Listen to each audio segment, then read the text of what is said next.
Okay, Van Jaarsveld moved in November to the Kam de Boer, and there he moved into an entirely different problem, because now he was south, Somerset East way somewhere possibly, and there, at the exact same time, the Xhosa problem emerged, because there the first farmers also hit the border, which was then proclaimed to be the Fish River. So suddenly he thought, I'm moved away from the Sun problem, but he moved into an even bigger problem, and he moved into the Xhosa problem. And it wasn't long that he was there. I think he was there only for like less than a year. Then they appointed him as a Veldwachtmeester, not only of that region, the Sneeuberge, but of the entire frontier region around Graaff-Reinet. So although it was the same rank, it was a lot more difficult and a bigger job to do. So things happened, a lot of things happened then. In 1777, that is 1 year after he moved to the Kam de Boer, the first reports came of the Xhosa being on the west side of the Fish River. And it was not always an amiable presence. It was harsh. There was a lot of cattle raids and reprisals by the trekboers and so forth. And I may say something about that again, but let me say at this point, the trekboers, for some reason, the most vicious and the most ruthless trekboers, and may I also say almost bordering on criminal in today's language, were concentrated agter Bruintjieshoogte in that region. Somerset East to where Cookhouse is today, somewhere in that region, there was, and I can say the names, the Prinsloo's, the Besaidenots, the Botas, the Botmas. I mean, these were hard people, and they were regularly doing their own thing. They didn't bother about government. They traded across the Fish River, which they were not supposed to do. They retaliated against the cattle was taken. They simply went to the first kraal and they took their 20 cows, but it's not their 20 cows, it's 20 cows. And they told the Xhosas, you go figure out who stole what from what. We got our cows back, thank you very much.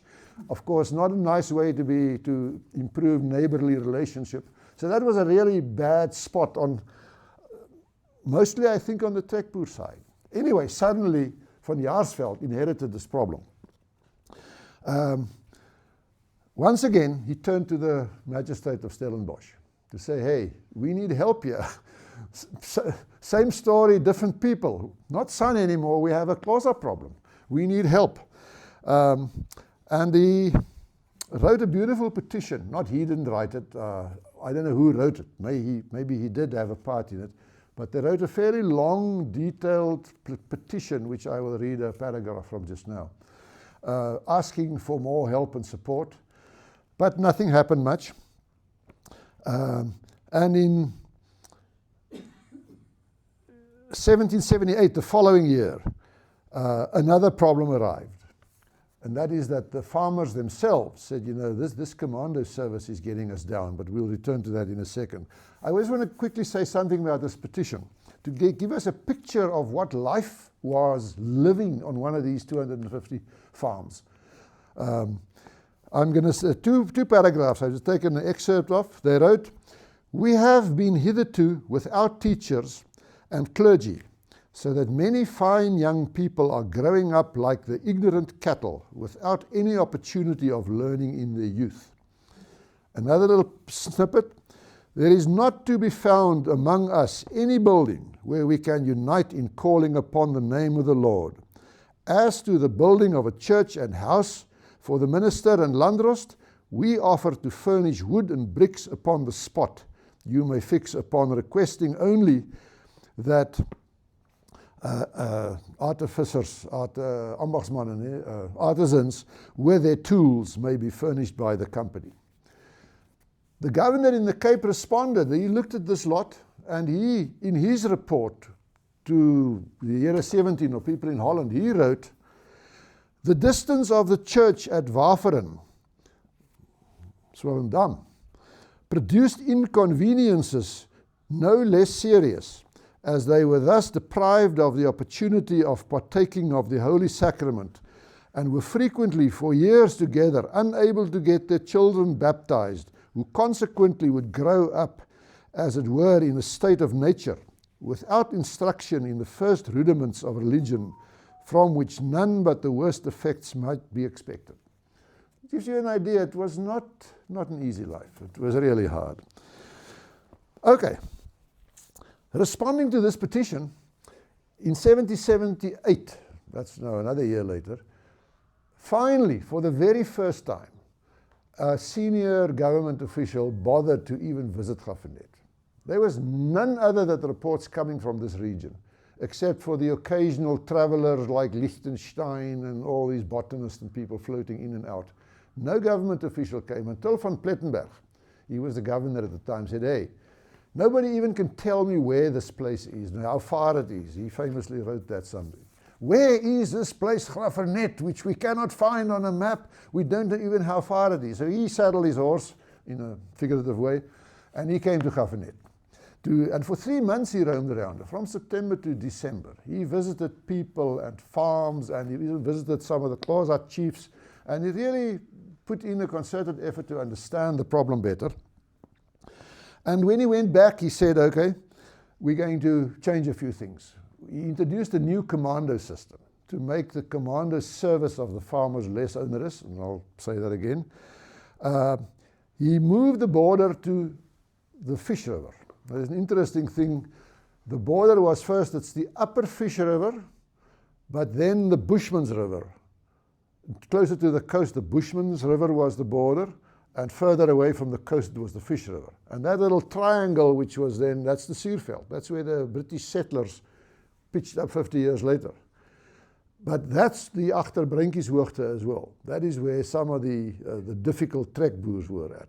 And they complained so hard about their things. And then van Plettenberg said, okay, let's move the border to the Fish River, all the way, from the top of the Fish River right down to the sea. So everything this side will then be colony, and that's the border. So that is where the Suurveld significance, for me it was quite interesting, because that was the exact spot 50 years later where Somerset had to put a bunch of settlers in to try and stabilize the region. 50 years later. Now imagine what it was 50 years like earlier. And he promoted to Van Jaarsveld in 1780 to Veldcommandant, because the Xhosa didn't move. Despite van Plettenberg, despite the borders, they sat where they sat, and they were now this side of the Fish River, so technically they were trespassing in the colony. But they didn't go anywhere. They just stayed where they are until the government says, okay, Van Jaarsveld, we're upping you now to Veldcommandant with a specific problem, specific assignment. You get these Xhosa out of this place. Get them on the other side of the river. And he did this with great energy. With some improvisation, he's credited with the first use of the famous, or in South African history, the famous wagon lager. Because in that region, all the way from roughly Janssenville, further east, almost to the Fish River, people also started to abandon their farms. Van Jaarsveld warned about that, and that is why he was appointed Veldcommandant. He said, people are abandoning their farms. It's getting too risky to live here. So he then said, people don't move. Don't go back to the Gamtoos and to the Cape. Stay in the Eastern Cape. But then somewhere near, I think, the current Kuga, he assembled, come there, and they made a huge lager with wagons, and they packed it with thorns and put the cattle on the inside and all that sort of stuff, just to keep them there for the moment and not for this entire society to sort of dissolve into nothing. So that is what he did, first thing. And then he set off to the Xhosas, and he first tried to negotiate how much those negotiations really meant. You know, the land management system, the communal land culture, whereas the farm, these things are so far apart, you can't imagine that someone just sit down and quickly negotiate it out of the way. And that led to the First Frontier War. He was the commander of the forces. There were no soldiers involved at all. It was only farmers or trekboere. From the 23rd of May 1781 to July 1781. It's only 3 months, 2-3 months. And there were a few clashes. And they eventually moved, the Xhosa retracted back into the Fish River, and that was the end of the First Frontier War. And that took about a 3-year period from when Van Jaarsveld arrived until he got the Xhosa back on the other side. Okay. Now let's pause for a moment. What were the main problems now after this 70-81 war? The first thing that I did not mention yet is that the government in the Cape, actually the government in the Netherlands, the year 17, the VOC government, instructed the government at the Cape what to do and what not to do, and the government in the Cape instructed the Veldwachtmeester what to do and what not to do. And the first word is conciliation, negotiation. Don't fight. Talk the problem out. Work it out, but don't fight. So don't go and take cattle. Don't muster people and commandos as a first reaction. It's the very, very, very last thing you need to do. And of course, that was not popular with the farmers. You know, my 50 cows got stolen last night. My 300 sheep their heels were cut by the sun last night. Don't tell that guy to go out and negotiate. I mean, people are people. So the government became very unpopular amongst the trekboers around this part. I shouldn't say trekboers anymore because they were not trekking. They are actually grensboere. I prefer to call them in this period grensboere. And who could they blame? They were very fed up with government. And Van Jaarsveld became the face of government. So if you only know this one guy and he represents government and everything you don't like is coming from this guy, it all actually turns the public also against this person. So Van Jaarsveld became the sort of the strooipop, easy to attack, easy to blame for everything that they didn't like, scapegoat. The other problem was the commando service. You must remember from 70 up to 70, 78, 79, 70, 81 with the First Frontier War. Commando service was whenever you were called upon. You're a farmer, you're quietly doing your thing on your farm and trying to farm and eke out a living. And the next moment the guy pitches up and sê, julle moet môreoggend daar wees met julle perde en julle gewere en kos vir 'n week of 2. We're going to war. And it took them, for 2 months in a year, they were sort of entitled. And that is what Van Plettenberg said, no.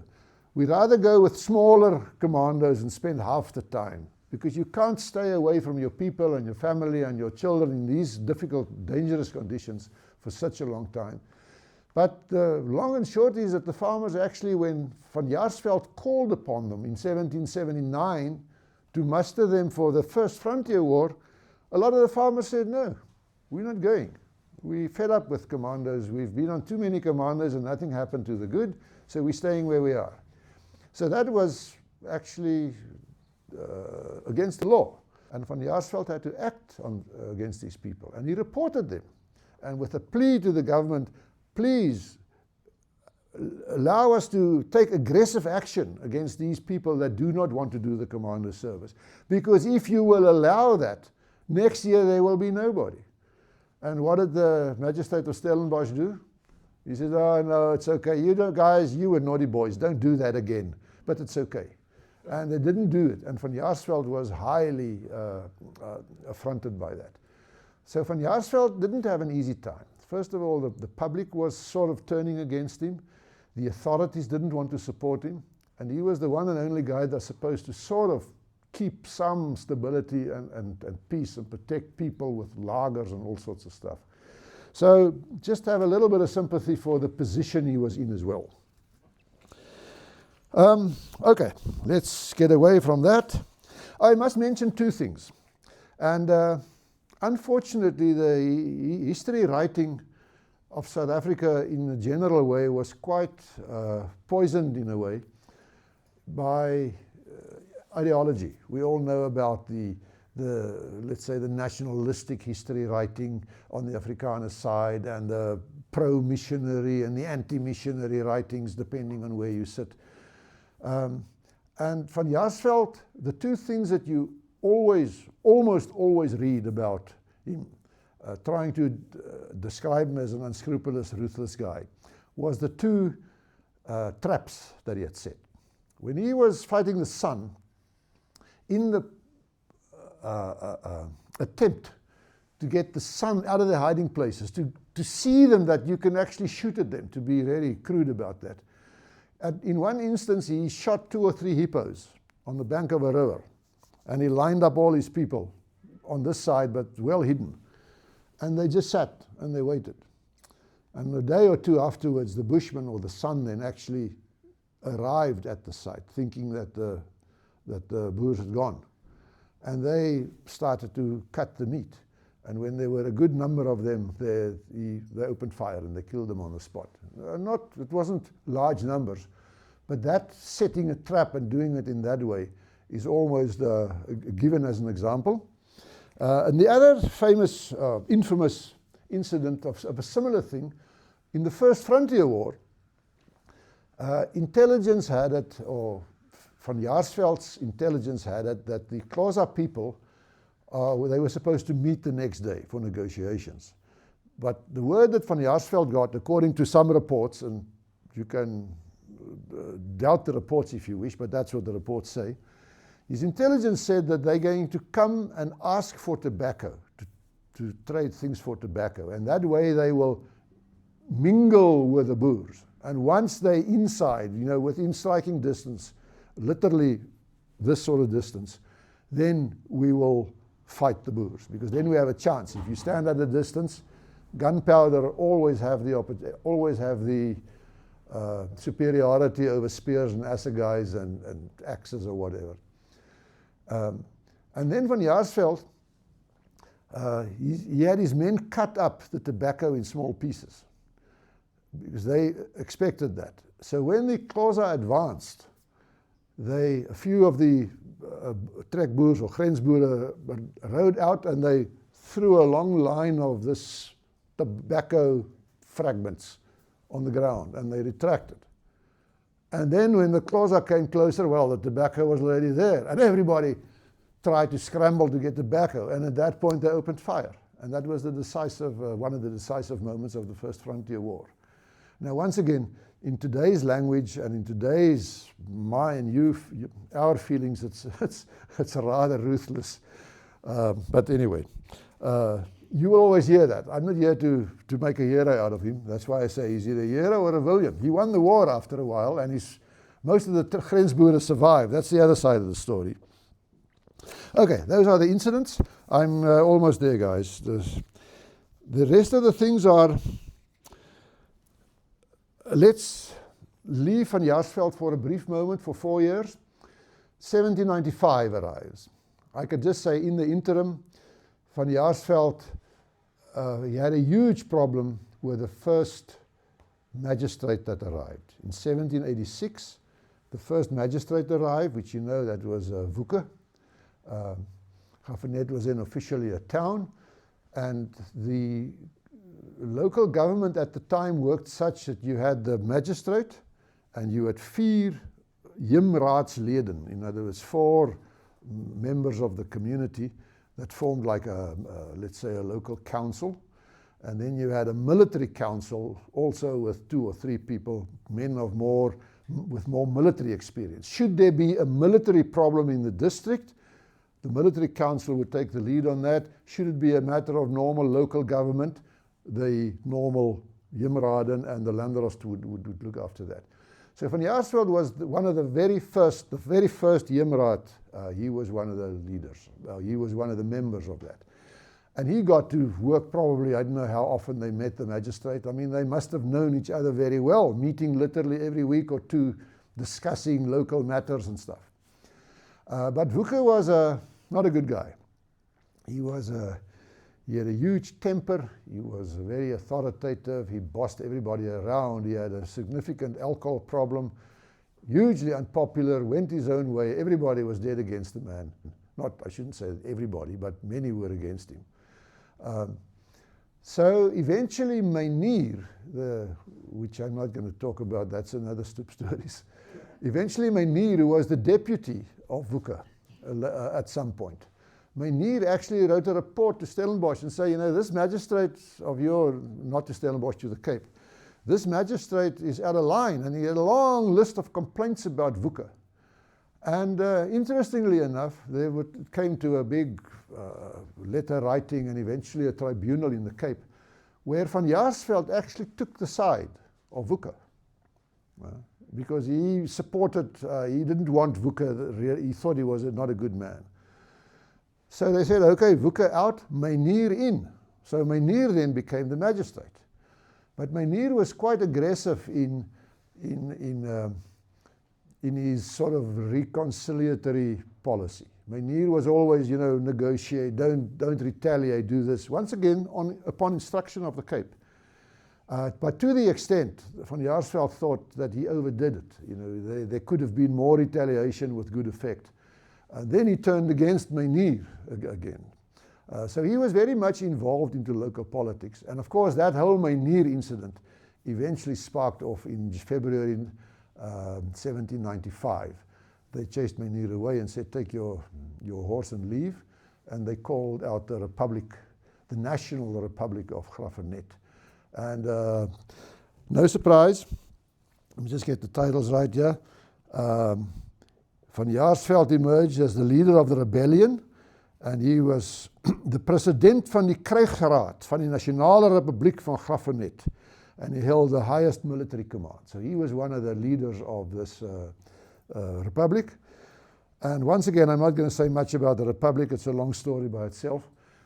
The most interesting part of this republic is that how did it come to an end? At roughly the same time, later that year, the British took the Cape. Now I always wonder, what did the average grensboer sitting in his house here somewhere near Somerset East, when he hears this thing about France and Holland and, you know, the wars there, and the British came down and they took the Cape. Who are the British? They never seen or heard of British before in their life. But anyway, the point is, the British took over at the Cape, and the first job that the general, actually, I forgot his name for the moment, Elphinstone, or Craig, I think it was Craig, he was now officially the governor. And one of his first problems was, there's a republic out there in the east somewhere, what are you going to do about it? He says, I'm going to do nothing. Don't send them any gunpowder. How clever is that for a military man? So they just stopped the shipment of gunpowder to the Eastern Cape. And within 2 months, the Republic said, okay, we can't live without gunpowder. I mean, there's no other source. We can't shoot. We can't defend. We can do nothing without gunpowder, which I thought was one of the very nice little bits of this war. Victory by gunpowder. I wish we could still do it. Today it's victory by drone by the sound of it, but anyway, let's not go there. Okay, let's put Van Jaarsveld on the back burner again for 4 years. The next thing we know about Van Jaarsveld was almost the beginning of a slippery slope in his entire life and his career. Van Jaarsveld, when he was still, I think in the Soutervier or somewhere there, or in the Upper Sekoe, took a loan, a government loan from the Orphan Chamber, which he had to repay at a certain interest rate. And he didn't pay that much because he didn't have much. But in 1794, just before the Republic came, he actually did make a payment on the interest on the loan to the government. But he only paid the interest up to 1791. That's all he could afford. He paid all the interest up to 1791, but it was 1794 when he paid. And in this interim now, between 1795 and 1799, he got to make a new payment, another payment. And then he changed the one of the 1791, he changed the one into a 4. In other words, the kwitansie that he got, the receipt that he had, where it said you paid the interest up to 91, it now said I paid up to 94. And he got caught out on that. And it was reported to the Cape. And the Cape said, hey, tell that guy he has 6 months to appear to us in Cape Town. Either pay up to from 91 onwards, or you have 6 months to come to the Cape and explain yourself what happened here. And he refused both. He didn't go anywhere. He didn't arrive in the Cape. So the people in the Cape wrote a letter to the Landros Bresler at that time in Gaffernet, and they said, that Van Jaarsveld guy, arrest him for this. And when Van Jaarsveld came to town again, they did arrest him. And they held him, and the Bresler looked at this long lot, and I think he said, hot stuff, send him to the Cape, let them deal with that. So he set off a sergeant and I think 6 troopers, or at that time there were some troopers with the magistrate's office. And he said, you guys accompany, take Van Jaarsveld to Cape Town. And so they pushed off. Now the interesting thing is that crowd there on the far east, agter Breintjieshoogte, who very much opposed Van Jaarsveld. They actually fought him and they slandered him 10 years earlier. They heard about that.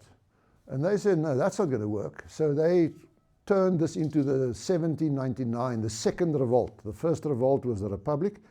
The second revolt was they mustered 100 men, or 30 men at first, and they chased after this troop going to Cape Town with Van Jaarsveld, and they caught up with them at a farm called Kerebos. Anyway, they caught up with him, and they told the sergeant or whatever he was, go away, go home. We're taking Van Jaarsveld. So they just took Van Jaarsveld away, and Van Jaarsveld went back with the rebels then, and they were then by 100 people, and near the local Kuga.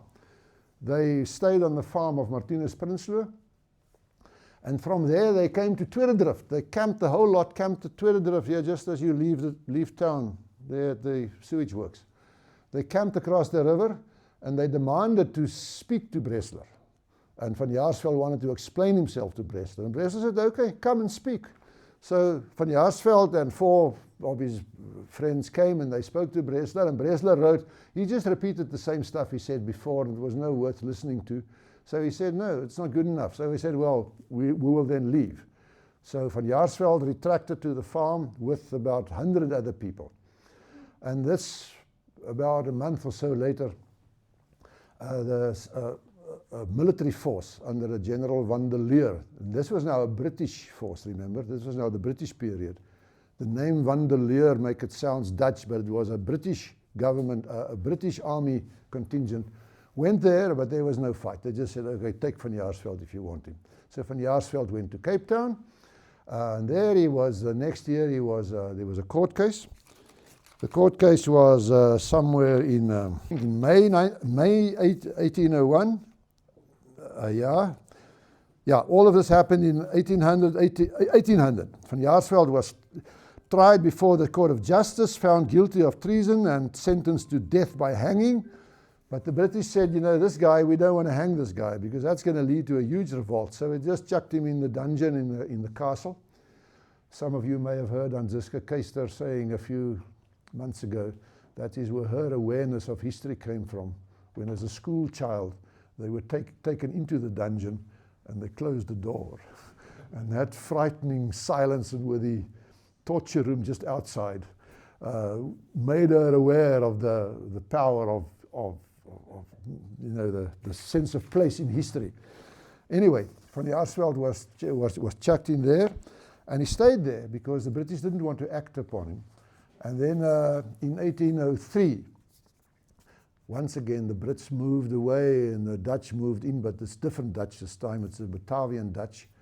And they recorded all the prisoners, and Van Jaarsveld was not there, so he died. Somewhere in the dungeon he died, somewhere in 1802. We have no date of where he was when he died, and we also have no record of where he was buried. So that was the end of Van Jaarsveld. Allow me just a quick reflection here at the end. There's no question Van Jaarsveld was an able man. He was, despite his sort of fractured upbringing, he could read well and he could write well. And he was clever, he was a natural leader, he was also ruthless, he acted very quickly, he was instantaneous action, all of those things one can say about him. in our books today, maybe way too ruthless, maybe too little mercy. But nevertheless, the more complex part of him was, if you look at his entire career, he started off as a very much, except for that not doing that oath thing at 16 years old, he was a public servant. He always supported the government, he even supported VUCA. He spent his time, he left his family on the farm in great danger for months and months and months every year. So he was really a public servant of the first order. But somewhere from 1970, 81 to 95, he turned completely to a fierce anti-government man. Now that the historians have been doing all sorts of things about that. You know, why did he do that? Why did he do that? Some people say he's just a product of his time. Some said it was the French Revolution. Remember, the French Revolution and the lead up to that was also in the 1780s. Vryheid, gelykheid en broederskap, all that nice Robespierre stuff was around then. And the Gaffernetters knew about that. In fact, Van Jaarsveld, in some of his reports, as the President of the Republic, he actually wrote there about vryheid, gelykheid and broederskap, the exact words that they used in the French Revolution. Some people say it was an inner conviction that made him do it. We wouldn't know. Anyway, you can speculate on that. What I like to see, it's not only about Van Jaarsveld. He was one of hundreds of people in similar situations. He was simply the poster boy. All the other farmers, the guys with lesser names, the Harovs and the Hobsons and the Basemans and the Nells around here. I mean, there were many people living through exactly these same things, suffering the same indignities and the difficulties and the sadness. And that's what I like to see, and I like you to see something about broader than just the person Van Jaarsveld. It's about the terrible time this town had. Yeah, the ordinary man. And for a brief moment, just think about the ordinary woman. The men were complaining, oh, ons moet commando diens doen 2 maande 'n jaar. Die arme ma, 6 maande swanger, sit op die plaas met 6 ander kleintjies so groot met boesmans en gewere en dreigemente en goed. What about the women? The ordinary woman, man. It's just unimaginable that there could be a life like that. Now, one of the guilty pleasures of being an amateur historian, actually all historians, but the professionals will never admit to it. One of our guilty pleasures are, what would we have done if we were there? If you were a son, what would you have done? Would you just let this Grensburg, new guys arrived, let's go to Loxton, go somewhere else? Would you have fought? Of course you would. What would the average Khoi do? What would the average Xhosa do? No, this thing about private land ownership, we don't understand that. There's a piece of land, nothing going on right next to the river, but if I'm 10 yards that way on that side of the river, I'm being shot at, but this side I'm okay. What would you have done if you were a Xhosa? And then what would the average Trekboer do? How could they have responded differently? I don't know. You will all have different answers to that. But the one thing I think we can agree on, life was not easy. And nobody said it better than Lichtenstein. He traveled through Graaff-Reinet, taking his time. He spent weeks here. And he wrote in his book about Graaff-Reinet, specifically Graaff-Reinet. Let me just find it. To me, is one of the most touching things I've read about Graaff-Reinet so far. When the perpetual dangers in which the solitary inhabitants of this district live are duly considered, it is scarcely to be comprehended how they can have any pleasure in existence. Dankie.